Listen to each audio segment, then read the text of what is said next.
নমস্কার বন্ধুরা, আশা করি তোমরা সকলেই ভালো আছো আর সুস্থ আছো। পৃথিবীর যে যেখান থেকে আমার এই ভিডিওটি দেখছো তোমাদের সকলকে জানাই অনেক অনেক শুভকামনা, অনেক ভালোবাসা। শারদীয়া উৎসব তো একদম দোরগোড়ায়, সকলের নিশ্চয়ই প্রস্তুতি তুঙ্গে। তবে হ্যাঁ, পারিপার্শ্বিক পরিস্থিতি অন্যান্য ৮-১০ বছরের মতো নয়, কিন্তু একেবারেই অন্যরকম। সেটা মাও বুঝিয়ে দিচ্ছেন বিভিন্নভাবেই। এই অসময়ে বৃষ্টি, আর তার মধ্যেই রান্না করে নিলাম একটা খুব সুন্দর বিভিন্ন সবজি আর ডালের বড়ি দিয়ে টাটকা লোকাল রুই মাছের একটা ঝোল। এটা ভীষণ ভীষণ উপাদেয় একটি রান্না এবং বহু পুরনো একটি রান্না। চলো শেয়ার করি। প্রথমেই জানাই আমি নিয়েছি কিন্তু বিভিন্ন সবজি নিতে পারো। আমি নিয়েছি দুটো বড় সাইজের ঝিঙে। আমি এর মধ্যে আলুর ব্যবহার করতে চাইছিলাম না, সেই কারণেই ঝিঙের পরিমাণটা বেশি করে নিয়েছি। ঝিঙেগুলোকে আঁশ ছাড়িয়ে আমি দুফালা করে নিয়েছি, যেহেতু টাটকা সবজি। আর এখানে মাছগুলোকে নুন হলুদ মাখিয়ে আমি ভালো করে এপিট ওপিট ভেজে নিচ্ছি হালকা করে। আর তারপরে একটা মশলা বানিয়ে নেব।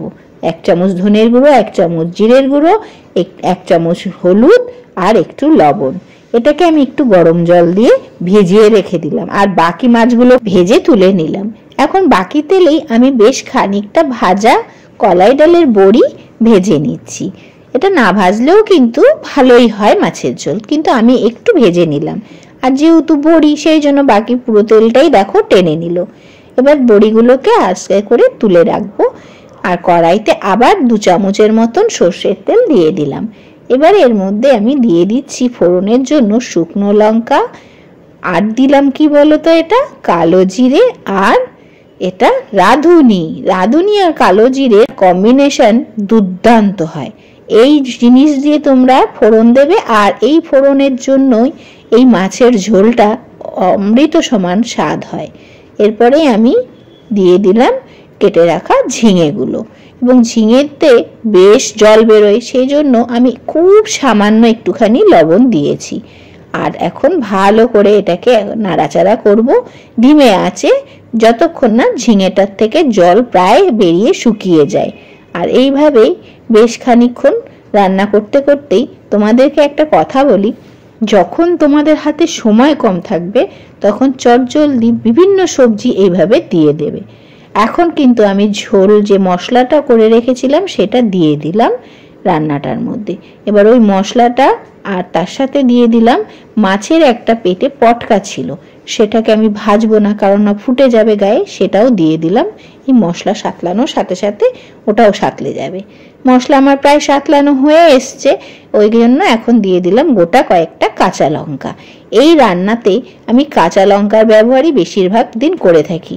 লাল লঙ্কার গুঁড়ো দিলে কিন্তু রান্নাটা রিচ হয়ে যাবে, তখন আর এর আসল যে গুণ, সেই গুণটা তোমরা পাবে না।